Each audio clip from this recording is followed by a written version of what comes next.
నమస్కారం, నా పేరు హర్ష. కార్ కవర్లకి స్వాగతం. మీ కార్ ఎక్కువ మైలేజ్ రావాలి అనుకుంటున్నారా?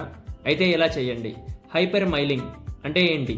రీసెంట్గా లాంచ్ అయిన టాటా సియారా 12 అవర్స్ పాటు నాట్రాక్స్ మీద 70 కిలోమీటర్స్ యావరేజ్ తోటి డ్రైవర్స్ చేంజ్ అవ్వడం తప్ప ఎటువంటి బ్రేక్స్ లేకుండా ఒక 12 అవర్స్ రన్ చేసి ఒక వీడియోని రిలీజ్ చేశారు. అది అందులో కనుక యావరేజ్ చూసుకున్నట్లయితే 29 కిలోమీటర్స్ మైలేజ్ వచ్చినట్టు చూపించారు.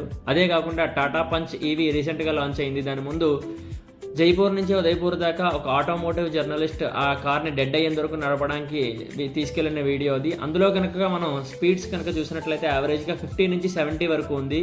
అంటే కార్కి ఐడియల్ స్పీడ్స్ అనేది మనం కూడా ఫాలో అయినట్లయితే మనకు కూడా ఆ హైపర్ మైలింగ్ అనే బెనిఫిట్ అనేది వస్తుంది. అంటే యావరేజ్ స్పీడ్ ఈవీస్ అయితే మీవి కనుక ఈవీ కార్లు అయితే 40 నుంచి 70 లోపు కనుక కార్ను నడిపినట్లయితే మీకు రేంజ్ యాంగ్జైటీ అనేది ఉండకుండా ఎక్కువ రేంజ్ అనేది డిస్ప్లే చేసే దాని మీద ఎక్కువ రేంజ్ అనేది మనకు రావడం ఉంటుంది. అలాగే పెట్రోల్ కార్స్ అయితే 50 నుంచి 70 అనే స్పీడ్ మధ్యలో కనుక మనం ఎటువంటి అంటే ఇన్స్టెంట్ టేక్ ఓవర్స్ లేకుండా టార్క్ అనేది ఎక్కువ యూజ్ చేయకుండా వెళ్తే మనకి మైలేజ్ బాగా వస్తుంది. సాధారణంగా మీ అందరికీ తెలిసిందే, ఎవరైనా సరే మైలేజ్ రావాలంటే ఏసీ ఆఫ్ చేసుకుని లాంగ్ డ్రైవ్స్కి వెళ్ళినప్పుడు ఏసీ ఆఫ్ చేసుకుని ట్రావెల్స్ వాళ్ళు ఎక్కువ ఇలాంటి ట్రిక్స్ అన్ని యూజ్ చేస్తూ ఉంటారు. అదే హైపర్ మైలింగ్. యావరేజ్ స్పీడ్ అనేది 70 దాటకుండా ఇన్స్టెంట్గా ఏదైనా ఓవర్టేక్స్ లాంటివి చేయకుండా స్మూత్ డ్రైవింగ్ చేసుకుంటూ వెళ్తే దాన్ని హైపర్ మైలింగ్ అని చెప్పేసి అంటారు.